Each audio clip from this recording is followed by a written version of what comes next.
Hello students and welcome back to our YouTube channel. आज के class में हम इंडियन कॉन्ट्रैक्ट एक्ट 1872 स्टार्ट करेंगे।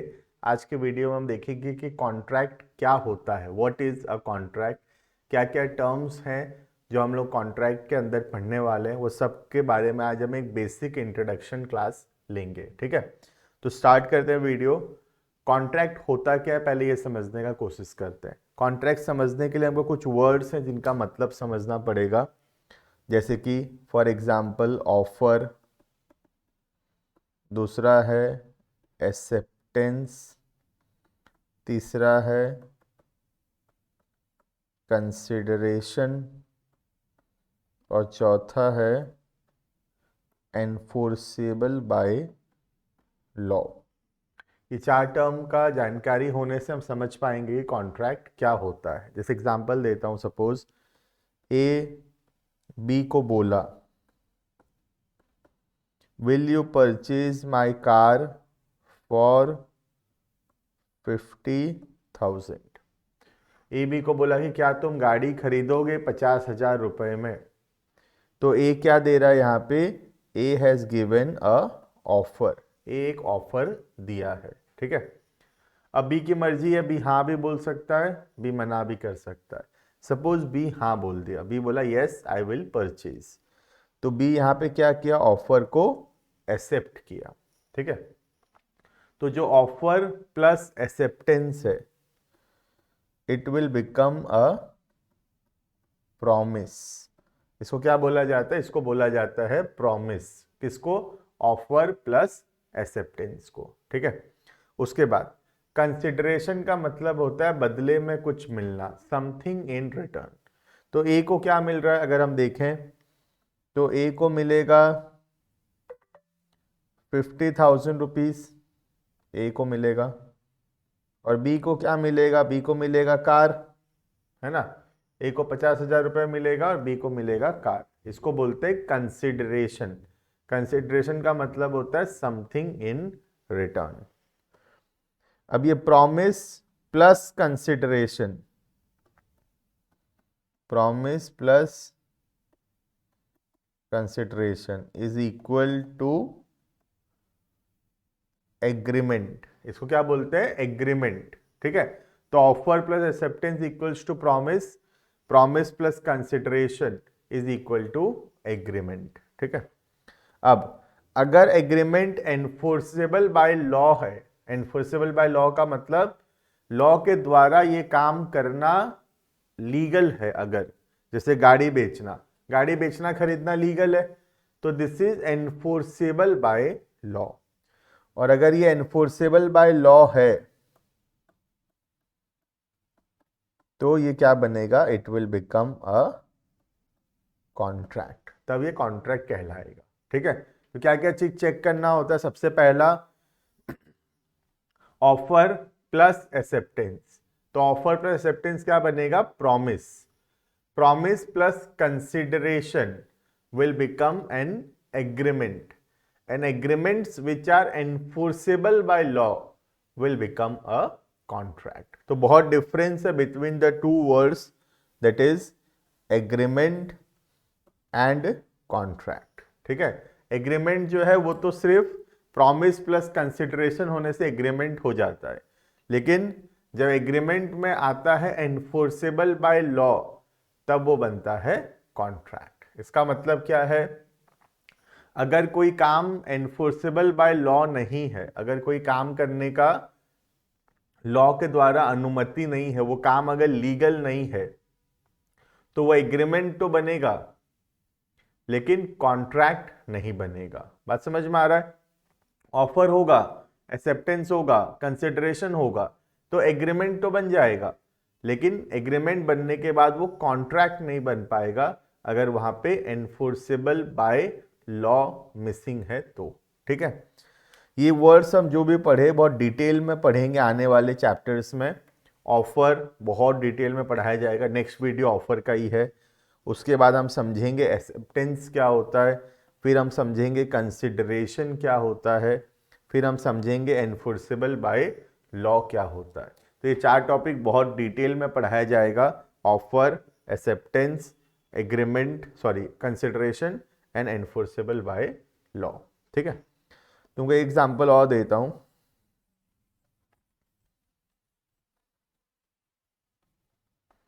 सर एग्जाम्पल क्या दे रहे हो सर, कुछ मजा वाला बताओ ना सर। देखो एकदम मजा वाला चीज बता रहा हूँ।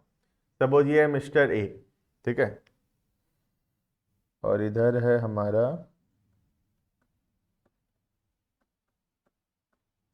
सलमान खान। ठीक है, सलमान खान जानते हो ना बेटा, शादी नहीं कर रहा वही है ना। तो ए और दूसरा है सलमान खान। ए बोला सलमान खान को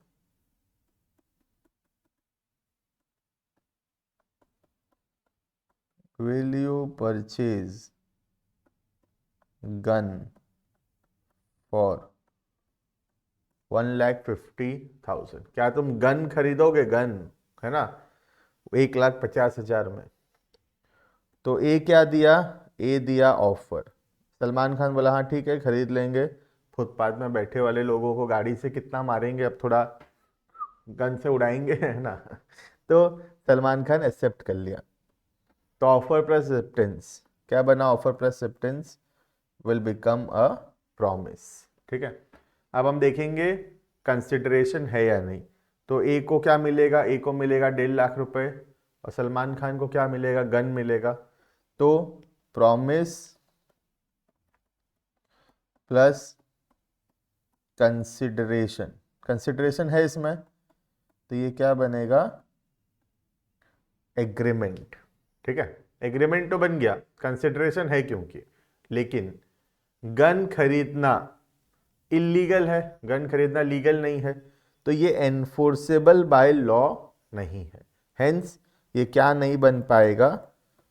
ये कॉन्ट्रैक्ट नहीं बनेगा। एग्रीमेंट तक बन गया, क्योंकि एग्रीमेंट तक बनने के लिए सिर्फ क्या चाहिए? ऑफर, एक्सेप्टेंस, कंसिडरेशन, तीनों है। तो एग्रीमेंट तो बन गया, लेकिन कॉन्ट्रैक्ट नहीं बन पाया, क्योंकि यहां पे क्या मिसिंग है? एनफोर्सेबल बाय लॉ मिसिंग है। बात समझ में आ रहा है? तो एग्रीमेंट और कॉन्ट्रैक्ट बहुत फर्क है दोनों वर्ड्स में, अभी हम डिटेल में यहां पर देखेंगे। ठीक है, लेकिन तुम कमेंट करके मुझे जरूर से बताना, मैं देखना चाहता हूं कितना इनोवेटिव आइडियाज तुम सोच सकते हो। मेरे बच्चे लोग जो पढ़ रहे कितने स्मार्ट है, मुझे देखना है। तुमको बताना है कि सलमान खान जो है ये जो गन खरीद रहा है, क्यों खरीद रहा होगा। और सबसे मजेदार, सबसे इनोवेटिव, सबसे क्रिएटिव कमेंट के बारे में मैं नेक्स्ट वीडियो में डिस्कस करूंगा कि कौन सबसे इनोवेटिव क्रिएटिव कमेंट दिया है, या फिर कमेंट बॉक्स में भी मैं कमेंट करके बताऊंगा कि किसका कमेंट सबसे बेहतरीन लगा मुझे। ठीक है, तो अपना क्रिएटिविटी दिखाना है और सोचना है कोई मजेदार रीजन, कॉमेडी वाला कोई सा, कि सलमान खान गन क्यों खरीदा होगा। ठीक है, नेक्स्ट चलो स्टार्ट करते हैं। What is a contract? ठीक है, थोड़ा बुक के लैंग्वेज के हिसाब से पढ़ लेते हैं क्या होता है contract. The term contract is defined under section 2 subsection H. हमको सेक्शन लर्न नहीं करना है, अगर याद रहेगा तो अच्छी बात है, वरना नहीं रहने से भी चलेगा। Section 2 subsection H of the Indian Contract Act 1872 as an agreement. Contract क्या है? एग्रीमेंट, जो कि क्या है? Enforceable by law. तो contract is an agreement plus enforceable by law. The contract consists of two essential elements. One is an agreement and second one is enforceability by law. तो दो चीज को डिटेल में पढ़ाया जाएगा, एक एग्रीमेंट क्या होता है, दूसरा एनफोर्सेबल बाय लॉ क्या होता है। पहला agreement. The term agreement given in section 2 subsection E of the act is defined as every promise. Promise याद है क्या होता है? ये रहा प्रॉमिस, डेफिनेशन भी है, फॉर्मूला भी है उसका। प्रॉमिस क्या है? Offer plus acceptance. ठीक है, तो क्या बोल रहा है? एवरी प्रॉमिस और every set of promise forming the consideration for each other. तो promise plus consideration will become an agreement. ठीक है, to have insight into definition agreement we need to understand the promise. फिर promise समझाया है, promise भी हमको पता है क्या होता है, ऑफर प्लस एक्सेप्टेंस। ठीक है, When the person to whom the proposal is made signifies his assent, assent मतलब हाँ बोलना, हाँ बोलना मतलब accepted है ना. The proposal is said to be accepted. Proposal when accepted becomes a promise. ठीक है, तो हम फटाफट से समराइज करते हैं क्या क्या बोल रहा है ये. सबसे पहला बात बोल रहा है प्रॉमिस क्या है, promise is equal to offer plus acceptance. Offer when accepted becomes a promise. ठीक है. सेकेंड बात क्या बोल रहा है, प्रॉमिस प्लस कंसिडरेशन.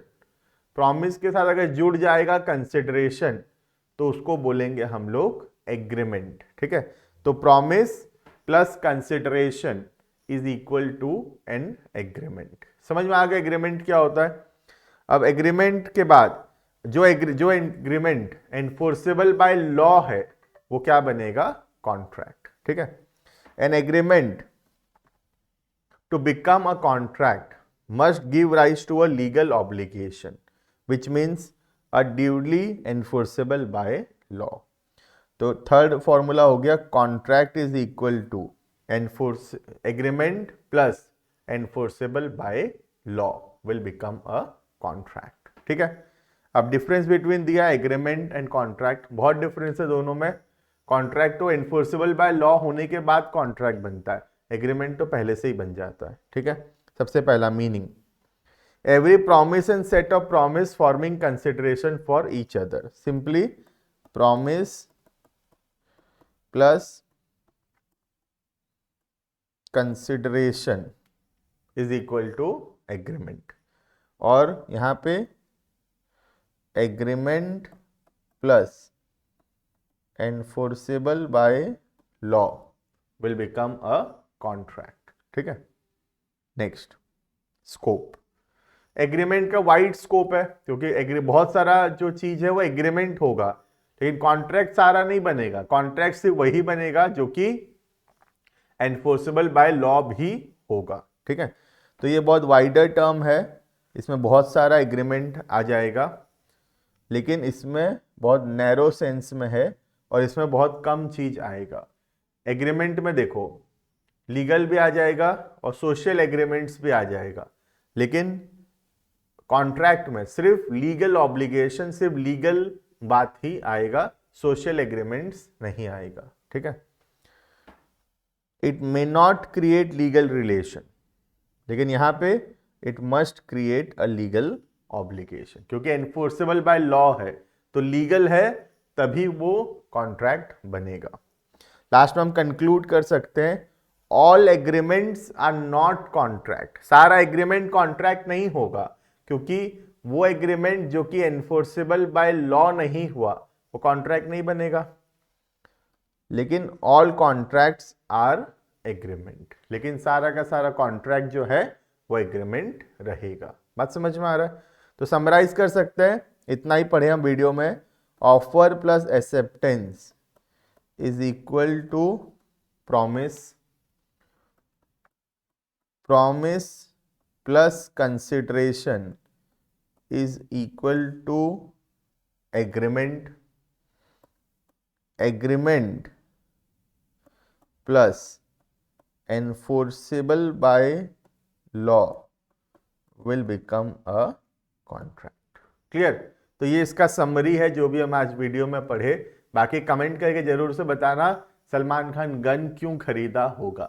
मुझे तो लगता है फुटपाथ में जो गाड़ी चला दिया था वो जो मर गए थे उसके परिवार वाले खोज रहे होंगे सलमान खान को, इसीलिए सलमान खान उनसे बचने के लिए गन खरीदा है.